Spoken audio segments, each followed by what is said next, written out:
I'd only been gone 5 days. Just 5, that's it.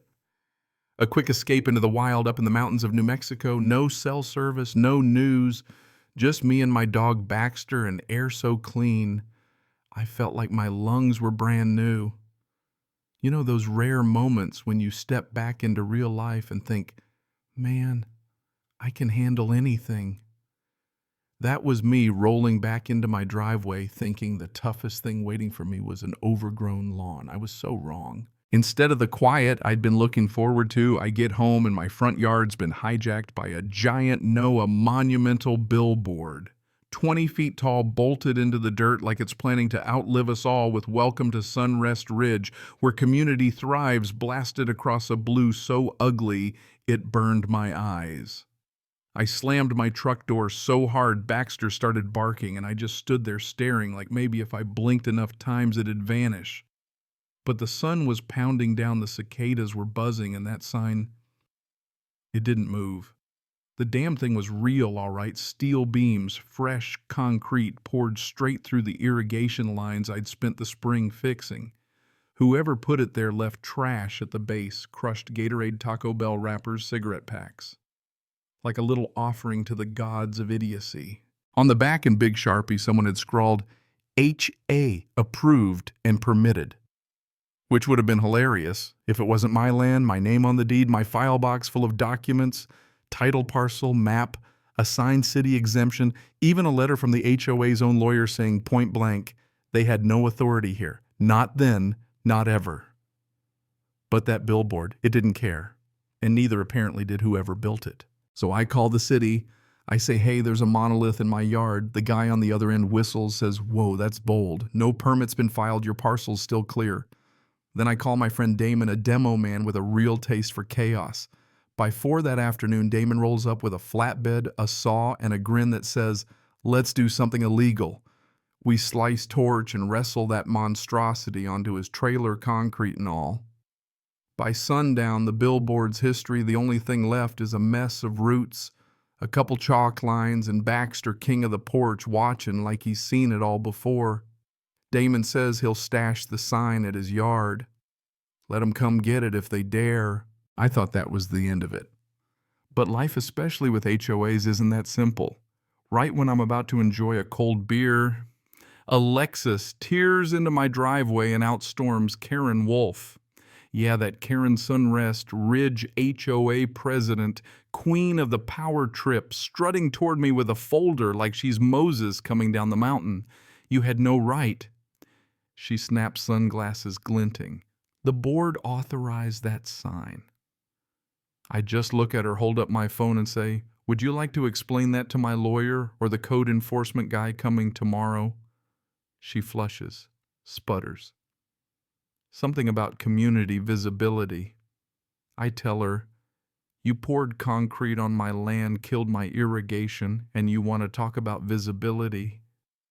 She storms back to her Lexus, practically spinning out of my driveway. Next morning, there's a manila envelope taped to my door, an official demand from the HOA pay $47,000 for destruction of community property. They attach drone photos, an invoice from a contractor for the sign. Only problem, the paperwork's dated before my trip. They built it knowing I'd be gone. This wasn't a mistake. It was a hit job. It gets better. 2 HOA inspectors show up in neon vests, clipboards at the ready. We're here to assess the damages, one says, stone-faced. I tell them you're trespassing. No easement, no right-of-way, nothing. We're acting on behalf of the board, Bluetooth guy says. Then you're all trespassing, I reply. Smile for the camera. My lawyer's watching. They back off, muttering, snapping photos like it's CSI Suburbia. At this point, I called Jenna Hill, my attorney. Jenna's a shark in pearls, talks like she's already won. We're going to have fun with this, she says. But the HOA, bless their hearts, double down flyers in mailboxes. Neighbor destroys community property. Is your family safe with my photo under the headline? The neighborhood Facebook group lights up. Suddenly, I'm a dangerous radical, a threat to the neighborhood reputation. They even post my business website telling folks to let his clients know what kind of man they're hiring. Jeff, my firefighter neighbor, drops off screenshots. You've got a target on your back, man. But you know what? I wasn't scared. They wanted a fight, they just picked the wrong guy. Jenna's already sniffing out holes in their story. Turns out the contractor who installed the sign lost his license in California for permit fraud. Classic. That night, two figures in hoodies sneak up, toss a brick through my window with a note, "Leave or get buried with your dog." Cameras catch everything. Sheriff takes it seriously. One of the suspects matches an HOA volunteer. Now we're in real crime territory. Then comes the lawsuit. 42 pages of fiction, willful destruction, defamation, contributing to emotional distress, even creating an unsafe precedent by removing signage unilaterally. They want $47,000 plus $25,000 for reputational harm. Jenna just laughs. I'm counterclaiming for $135,000. Land remediation, irrigation security, emotional distress. Oh, and we're throwing in fraudulent misrepresentation and unlawful construction. HOA tries to turn up the pressure, PR campaigns, press releases, calling me reckless and a threat to community spirit. But discovery is where it all falls apart. Jenna requests every document related to the sign. What comes back? A consent form signed by the previous owner who's been dead 4 years, notarized by an HOA paralegal working out of a strip mall. The judge isn't amused. He orders a hearing, freezes the HOA's claims, launches an investigation into forgery. They panic, call it a miscommunication, but it's too late. That night, someone tries to torch my lawn with motor oil. Cameras catch the culprit.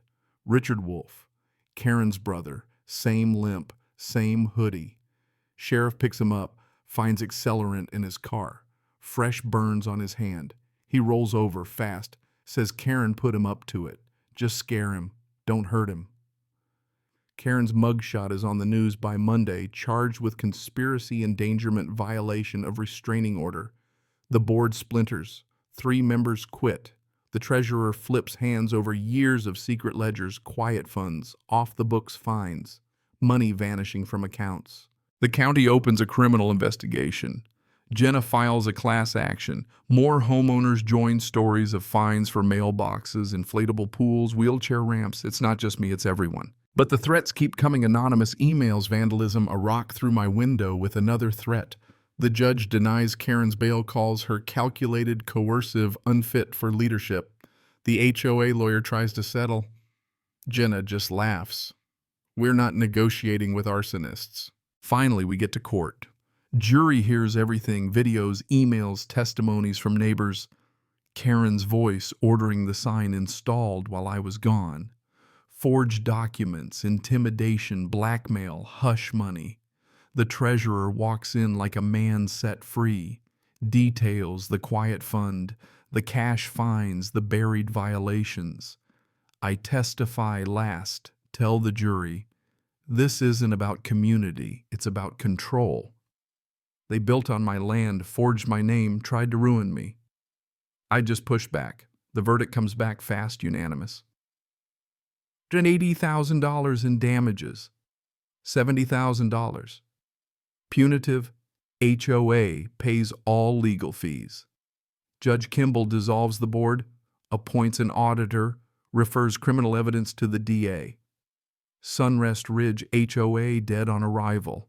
Karen's criminal trial is quieter, no cameras, just a handful of reporters. She gets 12 years, no parole for 7, plus a ban on ever serving an HOA again. Her brother gets time, the treasurer cuts a deal. The rest settle, barred from HOA boards for life. Now there's a new property manager, restitution checks going out, homeowners suing for the hell they went through. Jenna's a legend around here. She's helping folks get their ramps and mailboxes back. Me, I plant citrus trees where the sign stood. I build a mailbox you'd need a tank to move. Some nights I sit on my bench under that tree, Baxter at my feet, and watch the sky turn red over the hills. Folks slow down, roll their windows down, say, thanks for standing up to them. I'm no hero, I'm just a guy who said enough. They can put their signs wherever they want, just not on my land. Not ever again. So what do you think? Was I right to push back? Where's the line between order and abuse, between neighborly and nuts? I want to hear what you'd do if it was your yard. Let's hear it down in the comments.